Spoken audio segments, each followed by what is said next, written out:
Thank you. Tonight, I live on a private lane, and my wife is the president of the lane.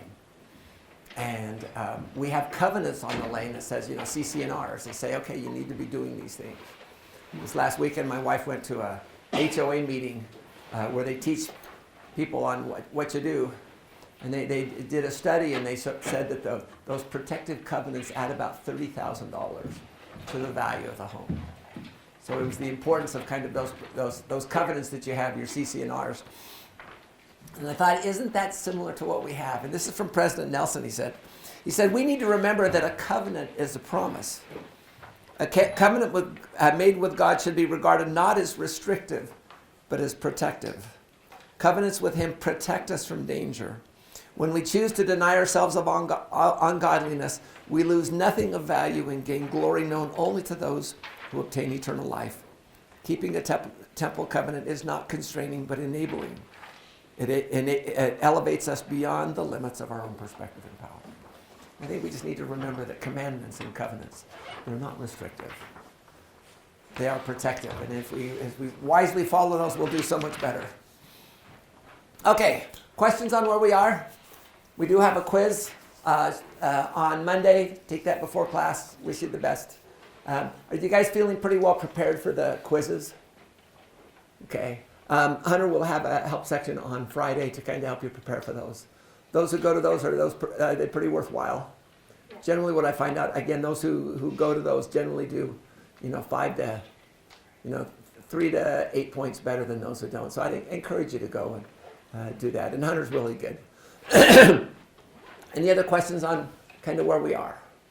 So we started on Monday with what do you do before you invest, and we started with the principles. Today we're going to continue out with the importance of a plan. Let me start with an email from the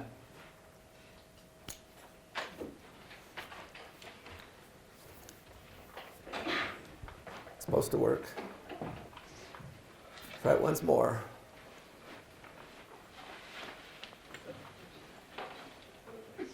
We're being difficult.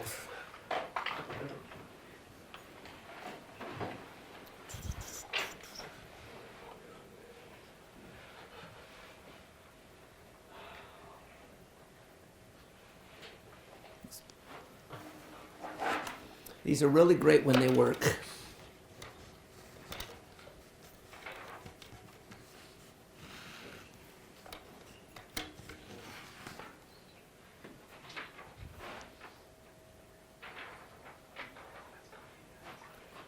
Okay.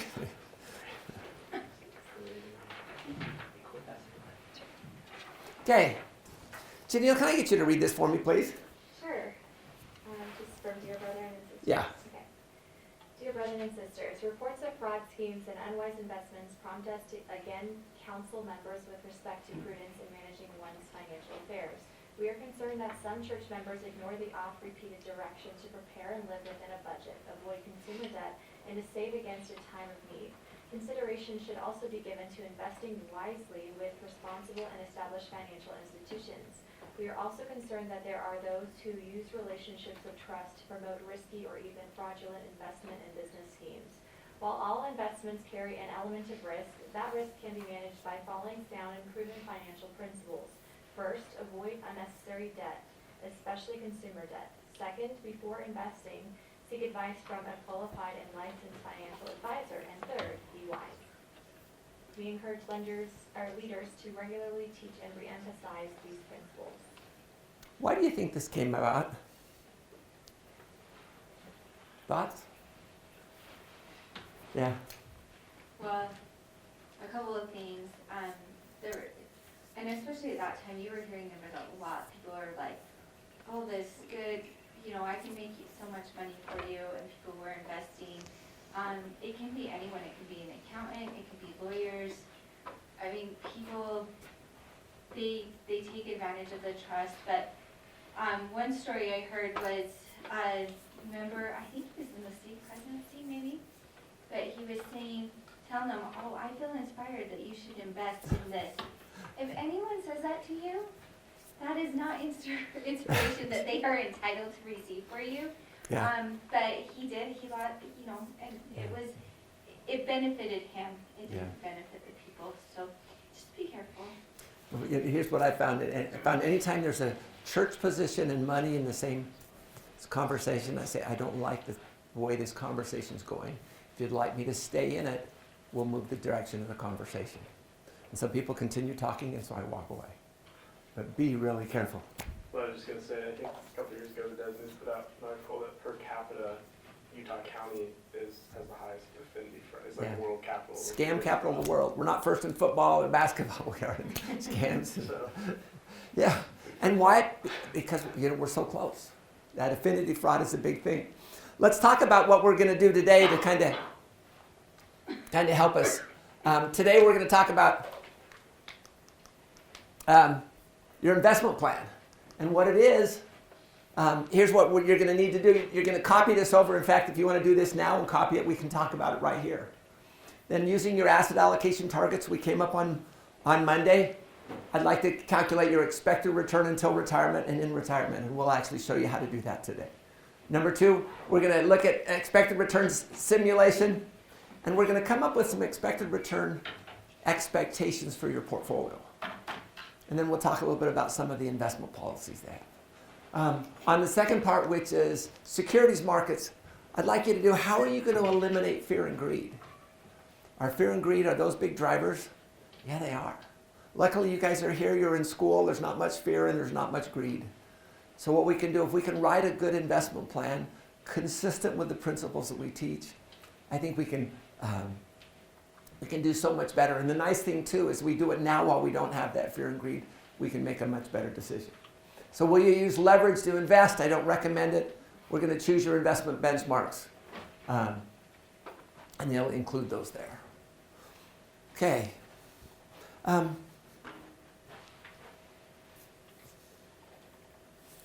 investment plan. I call it an investment plan. There's actually a name for it. It's called an investment policy statement. Corporations are required by law to have it. Nonprofits are required by law to have it. I worked with a small nonprofit called Kids on the Move that worked with Downs and other kids. They brought me in to help them put together an investment policy statement. What had happened before is they had this endowment and they invested it all in equities because people said equities were exciting. And what happens when the equities drop? What did they do? They sold it all and got bonds. And then all of a sudden the bonds dropped too, and they didn't know what to do. They didn't have a plan. They didn't have a framework. They were kind of listening to what everyone else says, and so they brought me in. Now the interesting thing is the plan that I put together with them is about 95% of what you have here. Where did I come up with this plan? I've looked at corporate investment policy statements, nonprofit investment policy statements, numerous individual ones, and I've kind of assimilated them all into kind of what we have here. And then when I find new problems, I'll add it in there. So what we've done is we've tried to help you think through what are kind of the key issues. Anyone work with a lawyer and put together a will? Yeah. Is it a lot of work? If you have a good lawyer, Yeah. it's not bad. And what they do is they help you think of. Cost you, okay, sorry. What they do is they help you think about things that you wouldn't normally think about. Sorry, continue. I mean, Oh, I interrupt. was just gonna say, I know this is like way far out for you guys, but some people tell me they spend like $10,000 on their wills and estate planning. It should not cost that Yeah, much. it will actually spend time on that. Yeah, it's. But my point here is when you spend time with a lawyer, what they do is they help you to see things that you might not think about. Only they make you initial every single page. And the reason I put this policy together, I call it an investment plan. It's kind of like a sanitation engine, a garbage man and a sanitation engineer. So it's investment policy statement and investment plan. I put it together so it will force you to think about things that you probably wouldn't normally think about. How important is it to have a written plan? What do you think? How many individuals do you know have a written investment policy statement? So this is from the Wall Street Journal. And it says this. It says, a written plan can help your portfolio. That's the title. So it says, write it down. That's the message. Increasing numbers of investors and advisors are hearing. And when they actually follow through, they reap the rewards. For all kinds of investors, creating a written investment policy statement and sticking to it can be a good way to produce steadier returns in volatile times. It instills discipline. It can clarify strategies. For investors with advisors, it can define what both parties expect from the relationship right from the start. Professionals who advise pension plans, foundations, and other institutional accounts are generally required by law to write up investment policy statements with their clients. These documents describe how the money is to be managed and detail things like asset allocation, time horizon, and any restrictions on holdings based on moral or ideological convictions. Advisors for individuals and even self-directed investors are urged to put it in writing too. Drafting a statement requires thinking about one's portfolio as a whole and planning for the long term. Periodically reviewing the policy can help investors stay the course in challenging markets as well. 20 years ago, if you ask a room full of advisors how many of them work with investment policy statements, only a few hands would go up. Ask the same question now, and all but a few hands would go up. So if institutions should do it, nonprofits should do it, any type of institutional investor should do it, we likely should do it too. And then it goes on to, 3 more pages of why you should be putting this together. So that's an interesting article talking to the individual investors. Again, Wall Street Journal. Here's another article, and this is called Getting Formal. It's called The Elite Advisor, and it's the Financial Planning magazine. And so it's funny because it says, now is the time to make sure you have a comprehensive investment plans in place for all of your clients. And then it says, when you create an investment plan, you focus on preserving the wealth of your clients. It's kind of interesting as I come on down here, there's a comment. It says, a formal investment plan is one reason why top advisors are more successful than their peers. Consider that 81.9% of wealth managers who earn an average net income of $881,000 provide their clients with formal plans. By contrast, just 37% of investment generalists do. Their average income of $279,000 is more than $600,000 less. What are they trying to say? Well, if you have an investment plan, you'll make more money. I'm not sure I agree with that. So who should prepare a formal investment plan? It says you should prepare a formal investment plan for each of your clients. No exceptions. It is that important.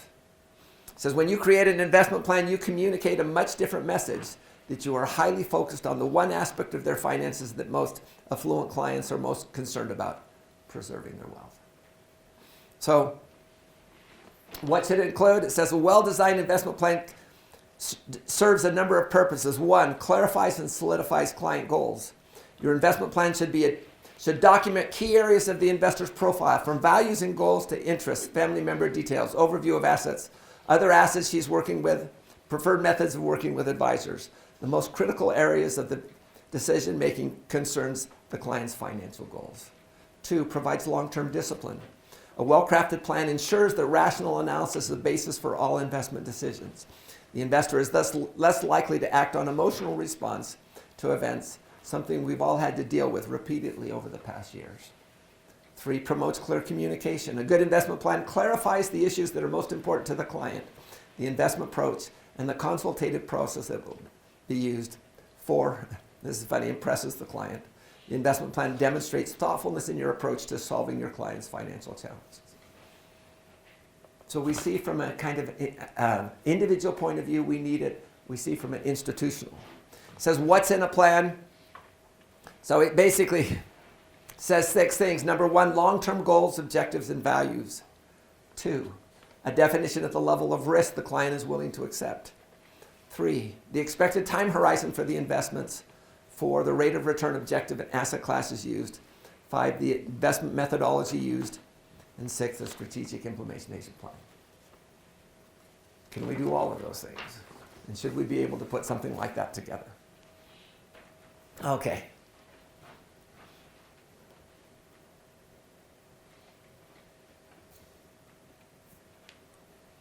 So what things should your investment plan include? What things should your investment policy? Probably an easy way to answer this question is, what mistakes have you heard people make in investing? You guys remember WorldCom? The company went bankrupt. There was a number of people who had 90% of their retirement income in WorldCom stock. Good idea or bad idea? And what principle does it violate? You add diversification. Also, you lose your job. All of a sudden, you've lost your retirement too. What other things should our retirement plan include? Risk. What's your acceptable risk level? Again, you want to invest at a risk level you're comfortable with. I would say if you're talking to an advisor that's trying to influence, Pardon me? I said, if you're talking to an advisor that's trying to steer you in one way or the other on any of these, that's probably not a good advisor. So these are things that you should determine Okay. and find an advisor that will So, work with you. risk. Can your risk level change over time? Yeah, so you get closer to retirement. Your risk level is likely to lessen, your risk tolerance. Other things that should include. Like your debt to equity.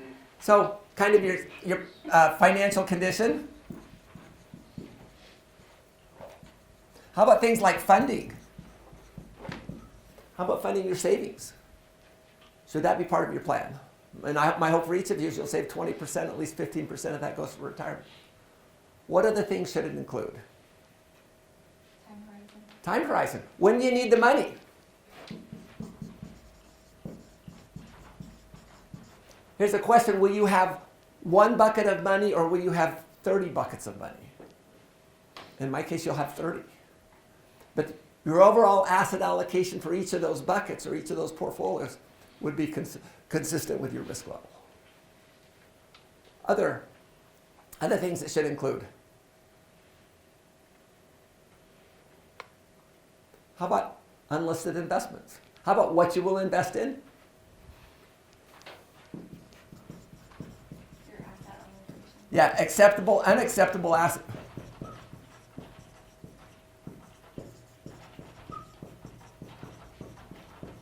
I hope it will include what you will invest in and what you won't invest in. Your asset allocation.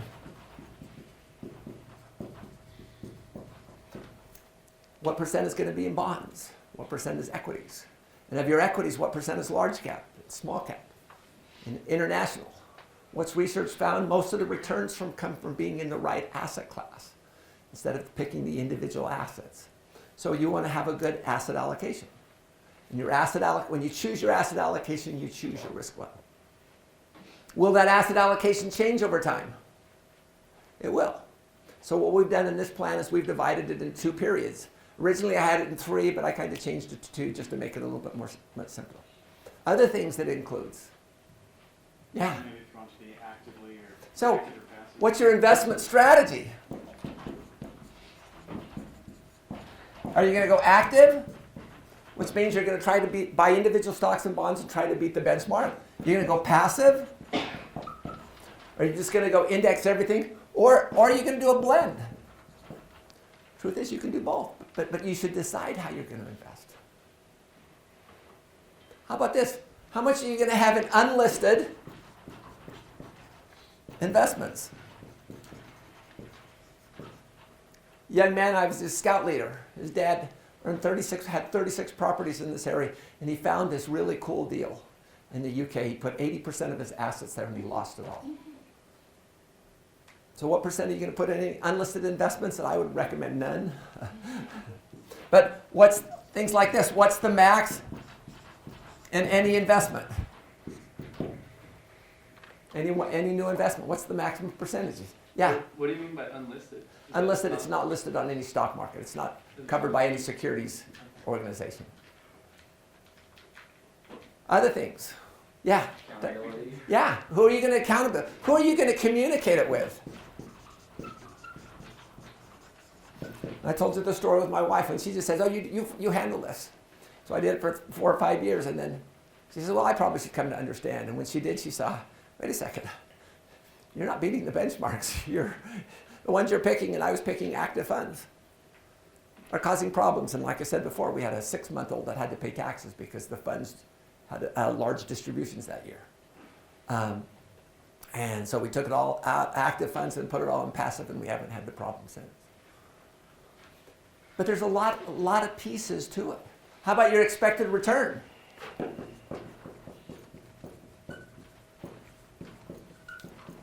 What kind of return do you expect from your portfolio? Should we have that there? What benchmarks? Yeah, what are your benchmarks? How often you're gonna monitor? How are you going to monitor? And how often are you going to rebalance your portfolio? Are all of these things that will make a difference? Again, it's kind of like the lawyer sitting down and talking with us. Had you ever thought about this? No. Okay, initial the page here. You ever thought about this? No. But they came through and set it up in such a way as we were able to understand. Tyler. Withdrawal, like you mentioned. Yeah. Commission. How about withdrawals? So the point here is what we'd like to do is put a plan together that covers these and so many different areas. And the good news is we're not going to make you initial every page. Okay, so let's... So what I've done is I've taken Learning Tool 5A, and I just printed it off. And we're just going to talk about it one page at a time. I know this is not much fun, and it's kind of a little bit on the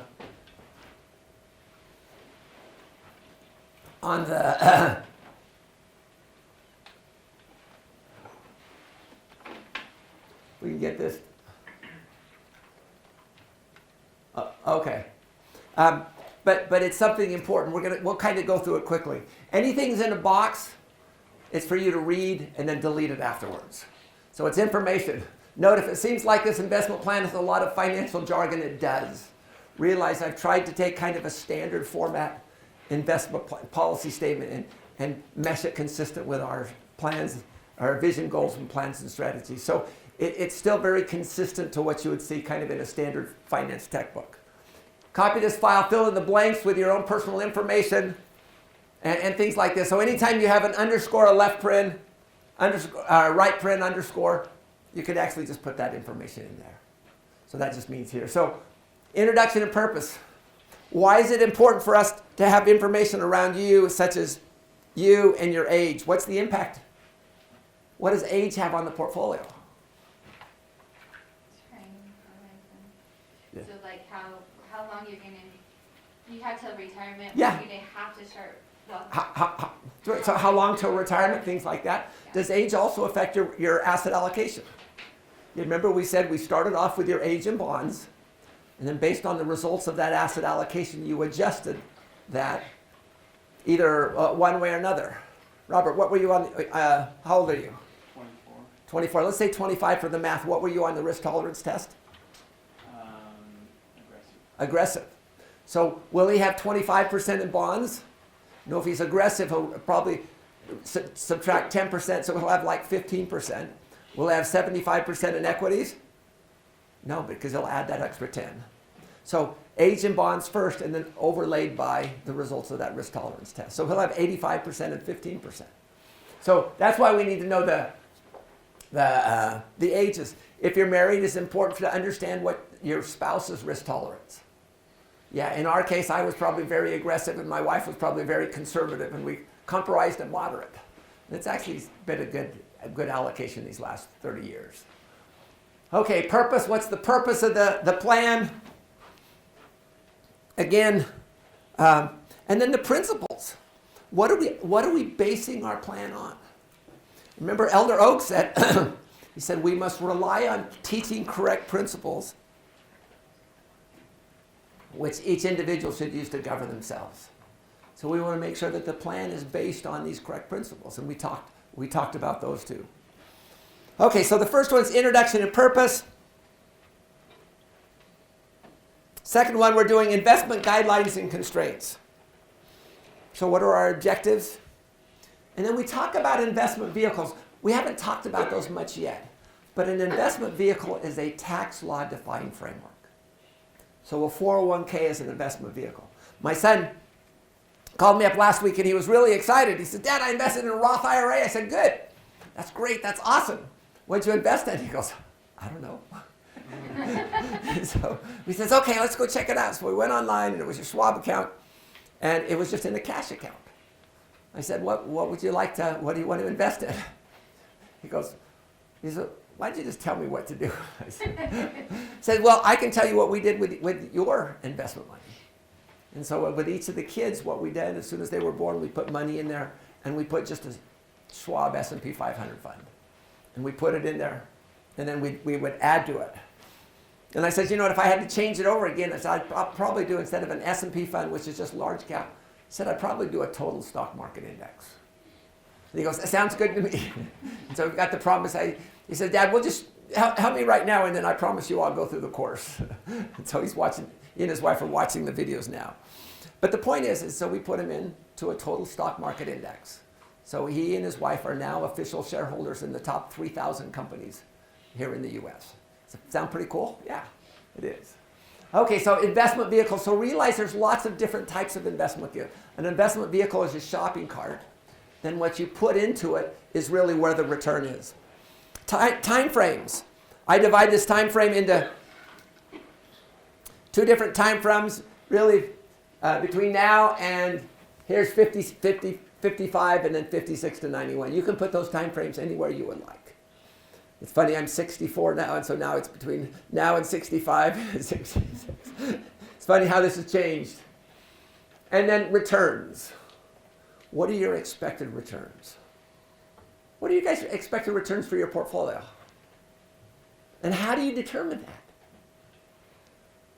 Matt doesn't have a clue. Blind here. Okay. Any thoughts?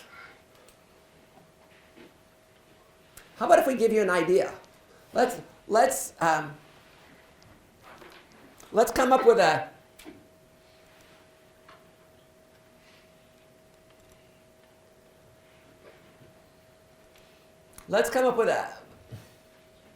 let's use a tool.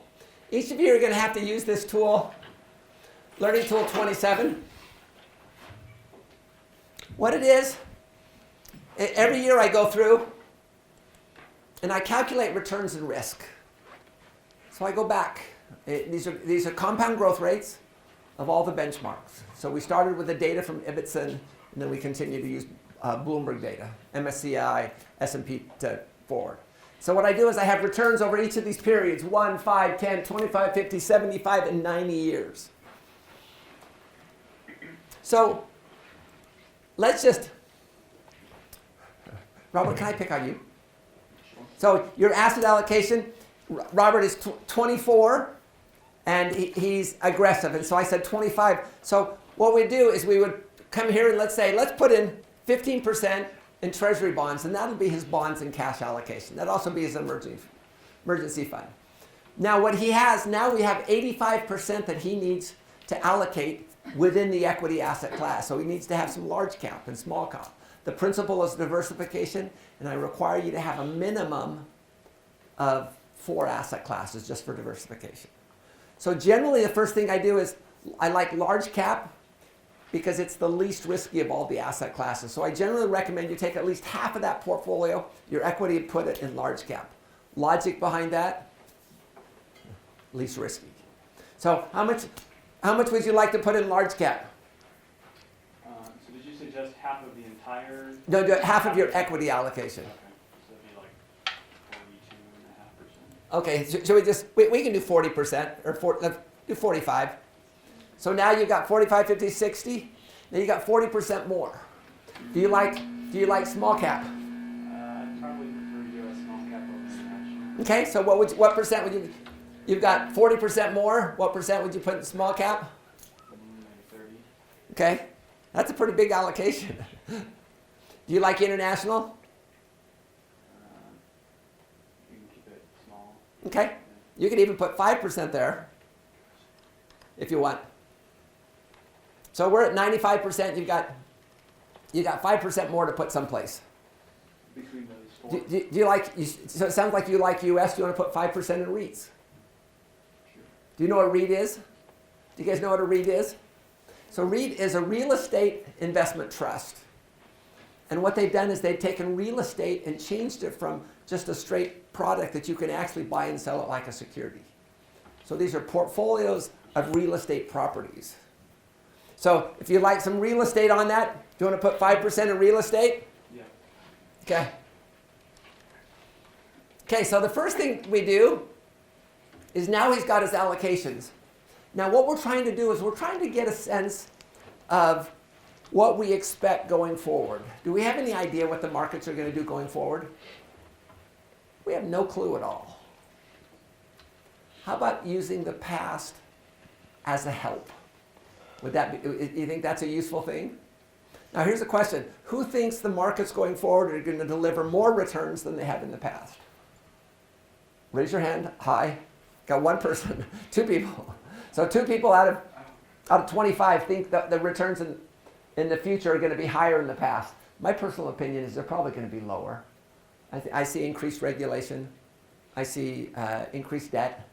I see increased uncertainty in the world financial markets. A lot of these things here. So what we want to do is just do a guesstimate of what we think, what things going to happen in the future. And how about if we just use history? Now, do you have a time period you like? You want to say the last 50 years or the last 90 years? Looking backwards? Yeah, we're looking backwards. Maybe last, yeah.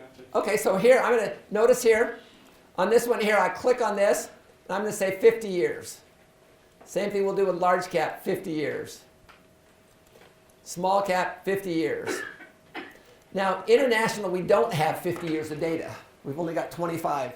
And REITs, we only have 10, so we'll use those. So notice, using historical data, we come up with 9.6%. Now, generally, notice here, if your expected return is greater than 7.5%, I recommend you use a return objective of 7%. So what I would recommend for Robert here is he'll print this off, and he'll say my expected return is 7%. So realize this is what we've done in the last 50 years or 10 or 25 years. And the whole purpose is really just to give us an idea of where we are going forward. One of the other ways we can look at this is look at some of the large pension funds. How have they done? Over the last 3 to 5 years, we've seen expected returns from large pension funds dropping from 7.5%, 8%. Now they're coming down to 6.5%, 7%. And when CalPERS, which is one of the largest pension funds in the world, has an expected return of roughly 7%, I think that's probably a good starting point. Okay, so what Robert would do, he'd just print this off, and that would give him a sense of what his expected return is. Now, what about, that's stage 1 between now and retirement. What about once he's in retirement? So here's an easy thing to do. Let's just switch Treasury bonds here. We'll just switch those. And notice it drops it from 9.2 down to 9.1. So what I'd recommend Robert would do is just say for stage 1 it would be 7%, and stage 2 would probably be 6%. You know, kind of a rough thing. Yes? Could Robert, in this example, drop his bonds down arbitrarily during this? He could. Okay. He could. So all this tool is, you don't have to get this right here down to 7%. Don't even try. All this tool is just to say, where did I get the numbers? And you can go back and you can say, well, my expected return is 7%. Looking back at the S&P over the last 50 years, that's roughly, the S&P's been then almost 10%. And small cap has been 11%. So I'm probably in line consistent. I think, the returns are probably going to come off a little bit. Notice here, what was the return on the S&P last year? Minus 6.2%. What's it up as of right now? It's like 20 something. About 20%. So the point here is the purpose of this tool is just to give us an idea of where we got those numbers. Now, one other thing too you need to realize, one of the questions we had was, which benchmarks should you use?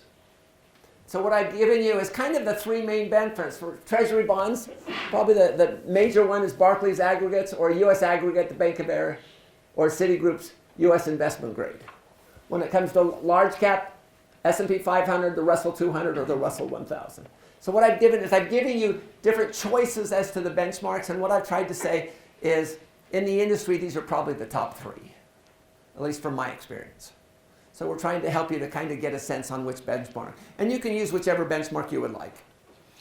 Okay, questions on coming up with that expected return? George? Do you have the numbers on the international index funds? International benchmark. So if you come here to returns and risk, notice here is international, but I only go out 25 years. Oh, so that performs worse than the U.S.? Uh-huh. So it's various time periods. Oh, so you'd recommend generally doing the U.S. instead of international? No, I like international both. I probably got 20%, 25% of my portfolio in international and emerging markets. But what's happened, those markets have tended to underperform these last few years. So, but if you look where the growth is in the world, it tend to help. But the point here is you get to decide. Last year they were But, yeah, if you look at 1 year, Last it year was they much were Yeah. better. 25%. So Large it- cap was Yeah, nice. international last year was up 25 and the U.S. was down 6. So I don't know what international is doing now. I'd have to look. So- I don't know what they are. Okay, but do you see how that tool can help? US didn't do very well last year. Yep. But it's doing quite well. It's doing quite well now. So let's continue to work on here. Notice the team is seeking in Robert's case, 7% return net of fees for stage 1. It's consistent with the historical average of the following portfolio. So in his case, a 15% U.S. bond portfolio as measured by the Barclays aggregate. He did, 45% large cap portfolio as measured by the S&P 500 index. He had a 5% international portfolio as measured by IFA and a 5% U.S. REIT portfolio as measured by S&P REIT index. So notice we have our percentage, we have our asset class, and we had our benchmark. And the reason I'm doing this here is because we are going to use this same paragraph in 3 different places. I'm trying to be efficient with it. So notice next what we're going to do. So that's stage 1, which is before retirement. And here's stage 2. And so in Robert's case, it would be, he's going to seek a 6% return net of fees. And then he'll be, whatever your 45%, you'll adjust those things. But you notice, again, it's the percentage, it's the asset class, and then the benchmark. And so we're going to put that together. Okay, questions on expected return. Does it make sense? So we're saying history, we're looking at history to help us to get an estimate for the future, but we're modifying what we see in history to take into account what we think is probably a little bit slower growth levels. Tyler? So net of fees, should we drop whatever the 7%, or should we drop that at all? Well, Respecting fees? Or? Our fees, hopefully as you see the way we recommend investing here, you're going to be no load funds with very short, small management fees. So you're not going to have much, your fees are going to be quite small anyway, if you follow what we teach. Okay, so that's how you handle returns. So we took that and then we also did as a side, what kind of expected returns do the largest pension funds are they looking at? And so we've kind of come up with kind of a rough estimate going forward. How about risk? How about you guys, we want to invest at a risk level of 18% annually. Does that mean anything to you? We had a fund, a Northern Australia development fund, we managed money for them. And their goal was they wanted a residual standard deviation of 6%. What that means is the return on our portfolio minus the return on the benchmark gave you your residual, and then the standard deviation of that had to be less than 6%. Does that make any sense to you guys? So it really doesn't. So here's what we thought. Why don't we say instead of we want a monthly standard deviation of 4.9%, how about if we say, well, we like the risk of our diversified portfolio. So in Robert's case here, comfortable with the risk of the weighted benchmark during stage 1, which is what Robert put just ahead of those. Now, is it okay to have weighted benchmarks? Yeah. So for example, in our asset management class that's run by students, $1.8 million, our benchmark is 60% S&P. A large cap is measured by the S&P, 30% Russell is measured by the Russell 2000, and 10% IFA, or 10% international is measured by Morgan Stanley Capital International, your IFA index, Europe, Australasia, Far East index. So weighted benchmarks are common. There. So it's also comfortable during stage 2 with the risk here. It's 8% year to date. Pardon me? Oh, international's up 8% year to date. Yeah. Okay. According to you. Okay. So, questions on risk? Notice here on risk, the investment team are very conservative. You tell me what that risk level is there. Because you tell me your age and you tell me your risk level and I'll tell you what your portfolio should look like. Because those are kind of the key things that go in there. Okay, and then we continue working on investment guidelines and constraints. So what's our guidelines? We talk about stage 1. What's our principles-based approach? What are you going to do for the stage 1? What's the main thing? Probably accumulation of assets. You're concerned on growing your assets. You don't need income. However, when you hit stage 2, you're probably going to need a lot more. You're going to need more income. And then constraints. What are constraints on the portfolio? Constraints just as liquidity. When will you need the funds? Some of your funds, if you have kids, once your kids get high school, and you're going to start needing some of those funds. They go on missions, you're going to need some of those funds.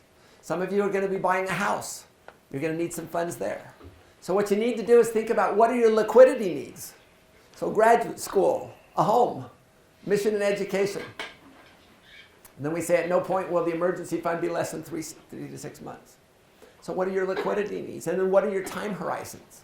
Realize you're going to have these 30 different portfolios, and they're all going to have different time horizons. And the key is your overall asset allocation will be consistent with each of the portfolios. And then taxes. What's the impact of taxes on your portfolio? Can it be significant? Yeah.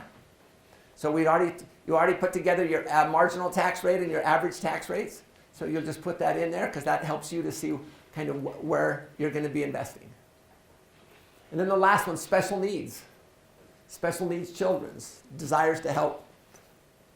I have a number of friends with special needs kids. And they're some of the most wonderful people that I know. But you know what? You have to plan for them. And when my friends pass away, they need $2 million to be able to take care of each of their special needs kids. And so you know what? Those are constraints that are important to the portfolio. Okay, then we need to go, what are your acceptable investments? What will you invest in and what won't you invest in? So I've just given you some ideas. These are pretty generic here. Bond mutual funds, bond index funds, cash, stocks, bonds. But what are some unacceptable asset classes? Are there things you shouldn't invest in? Your brother-in-law. Yeah, your brother-in-law. I try not to invest in things that I have no discernible advantage. Derivatives, collectibles, foreign currencies, options, futures. About the only future I do a covered call on something I already owned. But other than that, I don't. I think options and futures are a way to make a small fortune. You have to start with a big fortune, though. That's probably not the way you want to earn your money. So, like I told you that story, on your side you have you're doing foreign currencies. You've got your $50 program. On the other side, there's thousands of PhD, hundreds of times smarter than I am, and billions in computer systems. And it's a zero-sum game.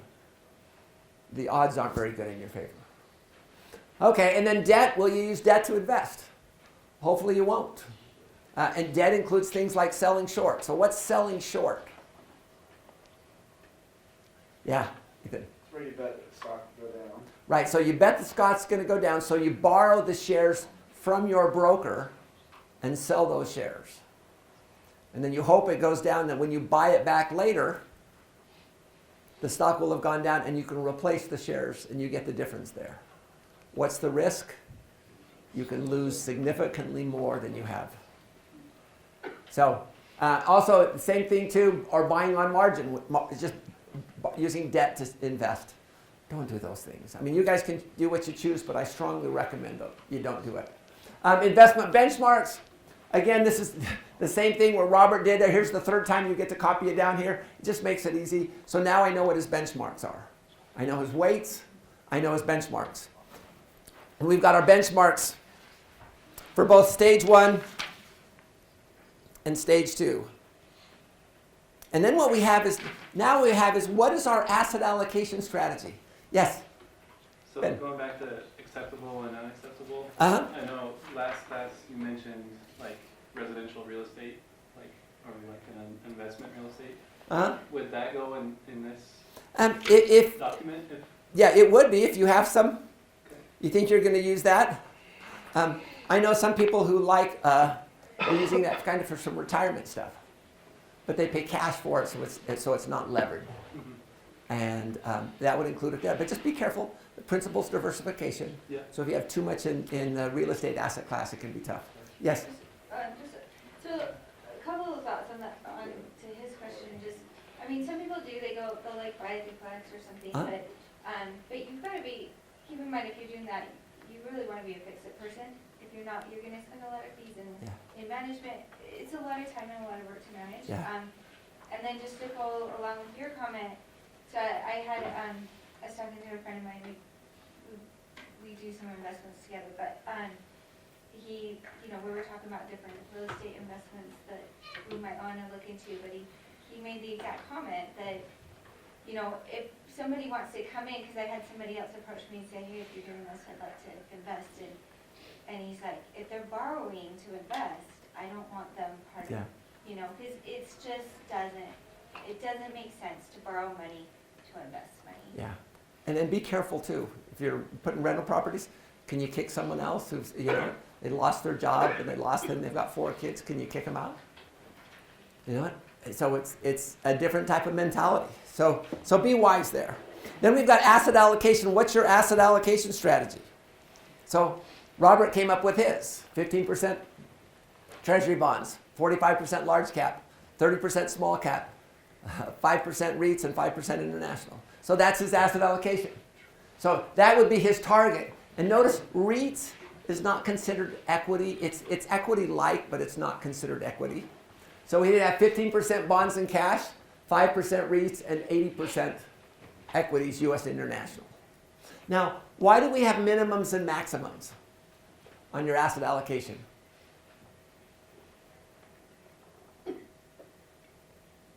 George? Just like to prevent you from making emotional decisions? Yeah, prevent you from making emotional. If your benchmark's 60-40, let's say 70-30, and every time equities went up to 71%, you sold it, and every time the bonds went down, you sold equities to buy bonds, would you be doing more transaction costs? Yeah. So what you want to do, give yourself a little bit of bounds, so that, and maybe 60 and 80, so what we did basically we said basically 10% each way, or 5% each way. You can set those bounds, but realize, that way you don't want to be trading too much, things like that. And then after retirement, here's his asset allocation, and I just kind of as a framework. Okay, then we go to investment strategy. Are you going to go active? Or are you going to go passive? George? Do you have anything that represents investing into individual companies? Oh, you can. Yes. We'll talk about this. You're just about one page ahead of me. Okay. Okay, what's your investment strategy? Active, passive, or are you going to do both? And then individual assets. I generally don't recommend you buy individual assets until you have like $750,000 in your portfolio. And the reason being is, I know these people who buy individual assets and they're buying $5,000, and realize the transaction cost for small stocks, it's just high, very high. We'll actually talk about that a little bit. So I don't recommend you do it until you have a decent size. Even in our $1.8 million fund, You might probably think about 50,000. yeah, I don't like buying things less than $40,000 at a time. That's kind of a personal experience and things like that. And then what about new investments? What's the maximum you'll invest in any new investment except for a mutual fund or something like that? 7.5%. How about investments in company stock? George, are these kind of the questions you were answering? What's the maximum you'll invest in company stock? And I recommend somewhere around 10%. How about unlisted investments? What's the maximum not listed on recognized stock exchange, I don't recommend that at all. But if you want to do that, make sure it's a small percentage. And then what's your current investment strategy? So let's talk about Learning Tool 13, which is our current investment strategy.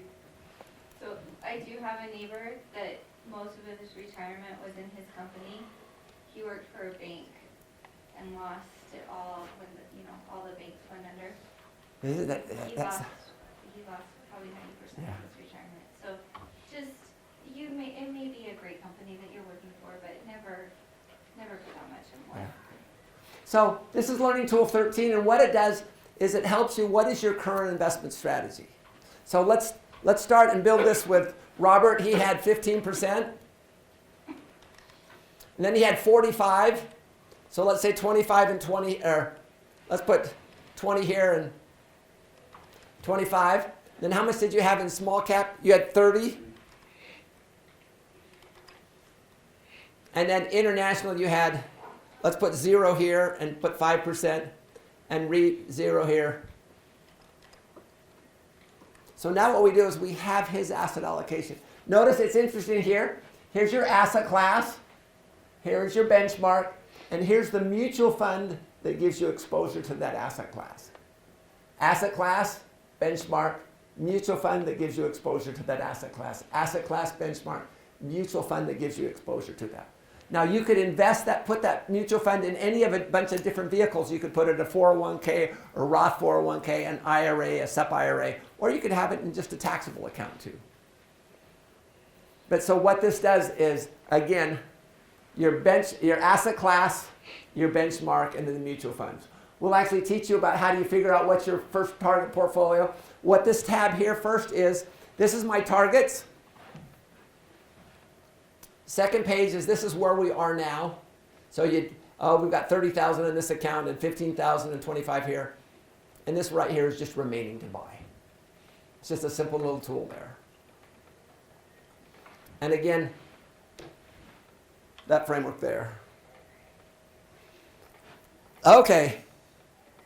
So current investment strategy, tax strategy. So tax strategy is interesting. Remember we talked about being able to target your tax rate in retirement? So this tax strategy here,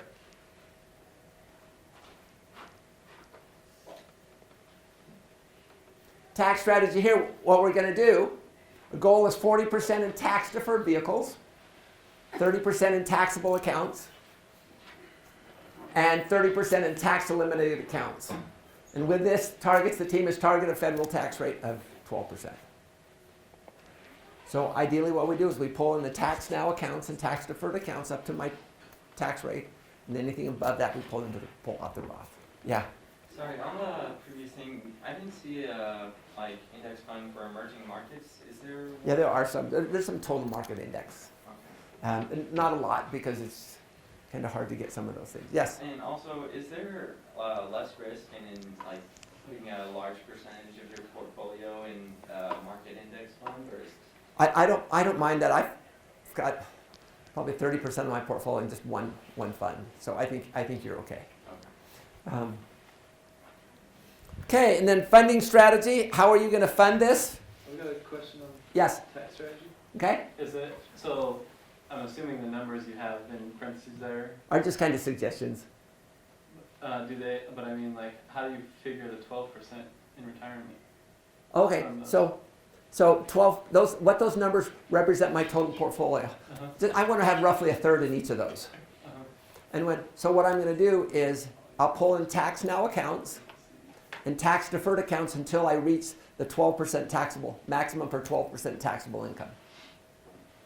So remember you take your income, and in retirement all of this stuff is income. Yeah. You take the income, and you also know what your deductions are, standard deduction is, or things like that. Yeah. And so what I want to do is I want my taxable income to just barely, almost be to the 22%, but just max out at a 12% taxable rate. Okay. And then any money beyond that I take out of my Roth IRAs Mm-hmm. because I don't have to pay taxes on those. And so what I'd also realize any Social Security that you have coming in, that will also be considered income. George. So just to refresh, So if you withdraw money from the IRA or Roth IRA early, you Um, get penalized, right? Right, 10% penalty, plus it's all considered ordinary income. So it all gets taxed. It all gets taxed. 10%. Yep. So it's pretty lethal Right. to do that, right? For bad news. But if I can take principal out of the Roth without penalty because it's already been taxed. Ben? That's what I was gonna say. Oh, withdraw okay. your Contributions. Okay. Out of the Roth. Yeah, out of the Roth. So we talked about funding strategy. We'll fund the accounts consistent with the priority of money, which is free money first, second tax advantage money, and third is tax eliminated money. And then our final section here is investment monitoring, rebalancing, and accountability. Do you guys know what free money is? What do you mean? Yeah, free money is like your 401k. Okay, monitoring, how often will you monitor the portfolio? How often will you rebalance the portfolio? Who will you be accountable to? And then how will you make revisions? Do you think if you followed this process, you would eliminate fear and greed from your portfolio? And I don't make you initial every single page like the lawyers do. Okay, I know this is dry, but it's important stuff. There's nothing worse than having someone come up to me and say, you know what, I had all of this money and then, you know, I gave it to this guy and I lost it. And so it's really critical. If you don't take responsibility for your retirement, no one else will. And just remember the government is the one who pays for the $700 hammers, so you don't want to be that. And then exhibits, your expected return exhibit, investment process worksheet, and then you're also going to have to do the financial asset pages.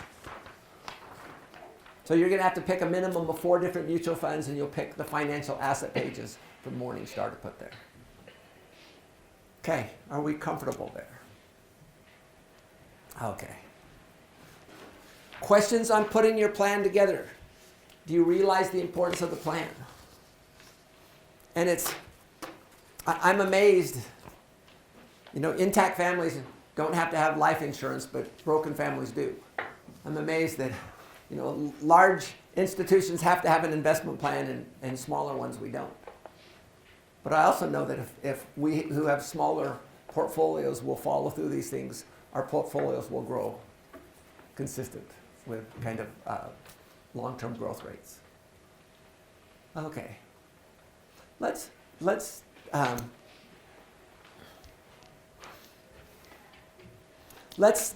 just take a break for a second. Want to watch a video, Kyle? Do you mind pulling this off? Oh, this is Global Century Investments. If you look for it on the internet, it's really kind of fun to watch. Okay.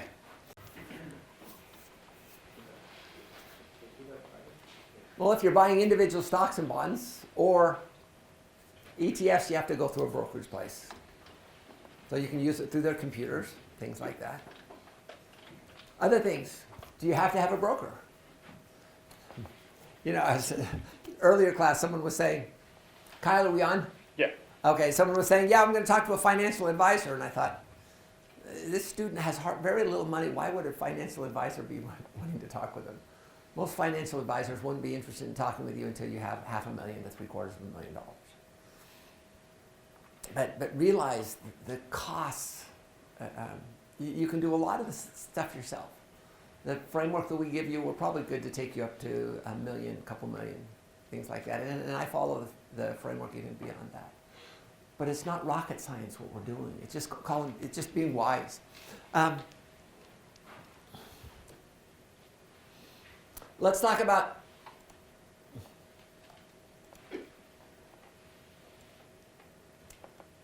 how do you buy and sell? So this is kind of our framework. If you're buying and sell individual stocks and bonds and ETFs. So an ETF, someone define an ETF. What's an ETF? Right, so it's exchange traded fund. It's a mutual fund that trades like a stock. So there's a cost to buy and there's a cost to sell. Okay? There may also be management fees. But you place the order, you do it through your computer, by fax or by phone. The broker submits the order to the stock exchange. It's executed. brokerage operations and accounting mails the confirmation. You send the money and it mails the confirmation to you. How about mutual funds with a load? What is a mutual fund with a load? It's a mutual fund you buy through a financial advisor. And they can either be load or no load funds, so you need to figure out that. Generally what happens is you pay them a load, which is usually 5.5% of every dollar you spend. Is it hard to get ahead when you lose 5.5%? But that's the privilege you get to pay for having the broker's advice. Generally what happens here, you place the order for the broker submits it to the mutual fund company, and then the mutual fund company operations sends you a confirmation statement. What we kind of recommend is this. No load funds, if you buy it directly through the mutual fund company, such as a Schwab or a Vanguard or a Fidelity. You place the order and then confirm it by email. So some mutual fund companies like Vanguard, you can purchase the ETFs directly through them without a commission. Yes? I think that they're required to give you a prospectus or, Mhm. so read that prospectus. I did, a little bit funny, sorry. So I watched my grandfather one time, took me in to meet a broker that he was working with. He had multiple, but they sold him a load mutual fund. As soon as he got the prospectus and read it, that account was gone in 3 days. Yeah. Because they need to be upfront and honest about it, but make sure you read the prospectus. Yeah, make sure you read the prospectus. And we'll teach you how do you define that. I want to do just a couple of case studies before I let you go.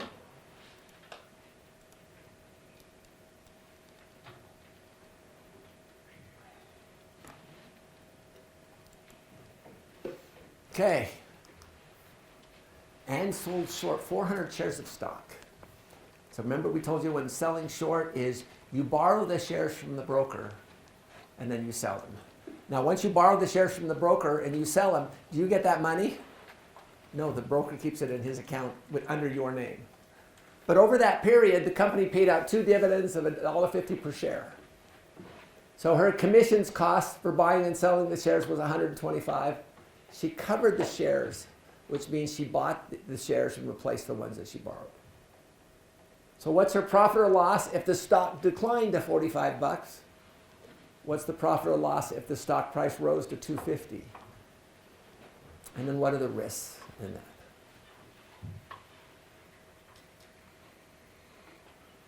So how do we start? Start with her income. What's her income? Or what came into the account? 400 shares times 90. Now, why is it important that $3 per share? So here's the thing. If we borrow some shares, go ahead, Robert. So she doesn't get the dividend. Right, she doesn't get the dividends. And so the person she borrowed the shares from has to be made whole. And so the person who sold the shares short has to pay any dividends that they would have received. When we managed money for Montgomery, every year we would lend securities. And each year we would make somewhere between $750,000 and $1.5 million just for fees for lending securities. Of course, we did emerging market stuff too. So, and that money went straight into the shareholders' accounts that did not come into our pockets. So, let's kind of take through. So the first thing, what was her income? 3,600. And then when she covered the stock, what did she have to cover it at? At $45 a share. And so her gross profit was $18,000. Then she had to reimburse those dividends. And then she had to pay her transaction costs. And so her net profit was almost $17,000. That's pretty good, don't you think? Of course, if the stock drops by 50%. So let's go to the second. This is the second one, but what happens if it goes up to 250? Again, what's her inflows? That 36,000, but she covered it at 100,000, and so she's 64,000. Now to add insult to injury, she still has to pay the dividends, and she still has to pay the transaction costs. So what is the risk of selling short?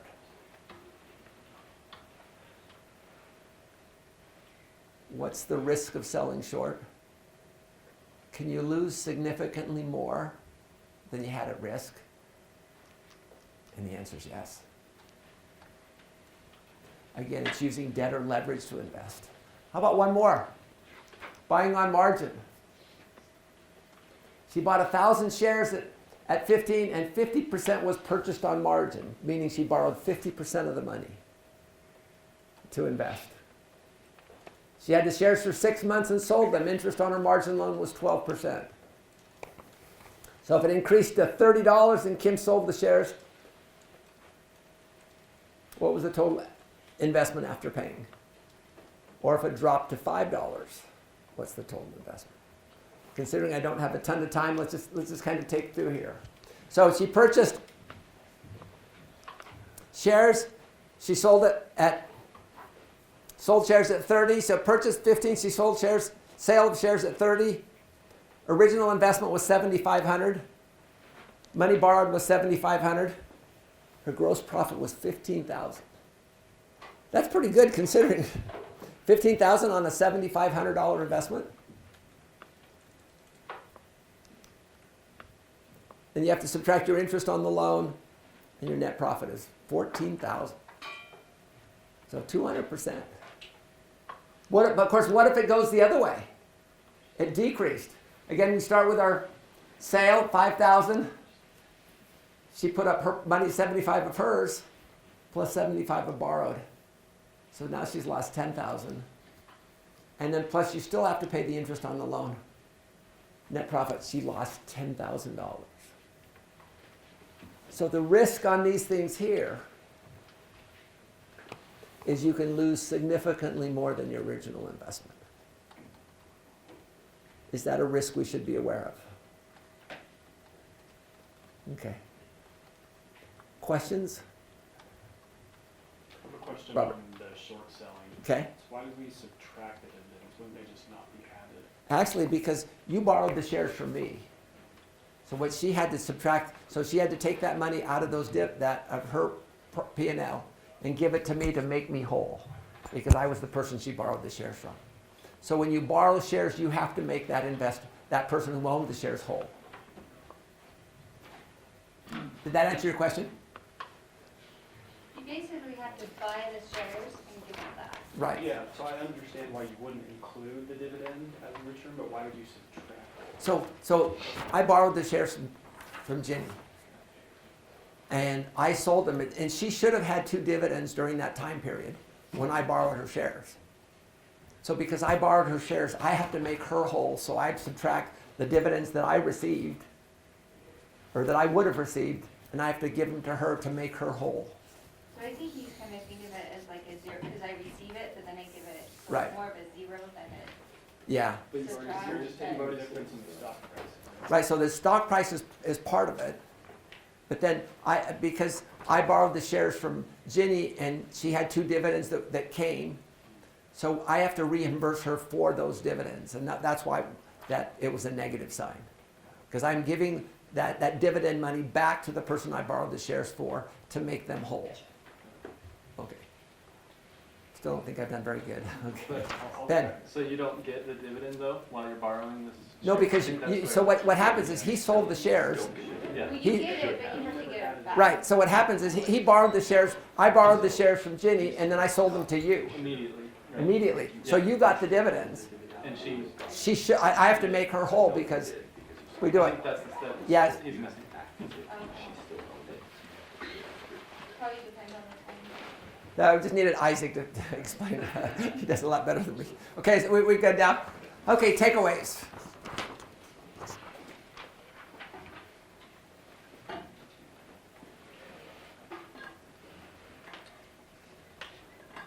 Matt, what are your takeaways for today? I liked how documenting like an investment policy like saves you the risk of ebbing and flowing due to like emotional swings. Yeah. or So once you what's- document what's it, not. saves you the risk from ebbing and flowing due to emotional things. Ben? I liked the analogy that investment vehicles are like shopping carts. Okay. You know, something a lot of new investors don't understand. Yeah, investment vehicles are like shopping carts, and you can put all different things in. Tyler? Yeah, investing by leveraging is a gamble with the odds against you. Yeah, investing by leverage is a gamble with the odds against you. I strongly recommend you don't do it. Sunshine? Make your own investment plans before you do anything. Yeah, make your own investment plan before you do anything. Devin? That's me. I always get it wrong. Okay. I like the fact that if you split up your investment plan depending on the different stages in life, you have plans set for how your circumstances change and your risk tolerance and stuff. Yeah, you've got plans set for how your circumstances and risks change. Let me tell you my takeaways for today. Number one, without an investment plan, you plan to fail. Make a great investment plan and follow it carefully. Number two, beware of other people who want your money and want to get money fast. There are no get-rich-quick schemes that work. And number three, just as covenants added 30, supposedly from the research, adds 30,000 in value to the value of houses on a lane, covenants add value to us. Remember that covenants are protective, not restrictive. Thanks, everyone. We will see you on Monday, and good luck on the quiz.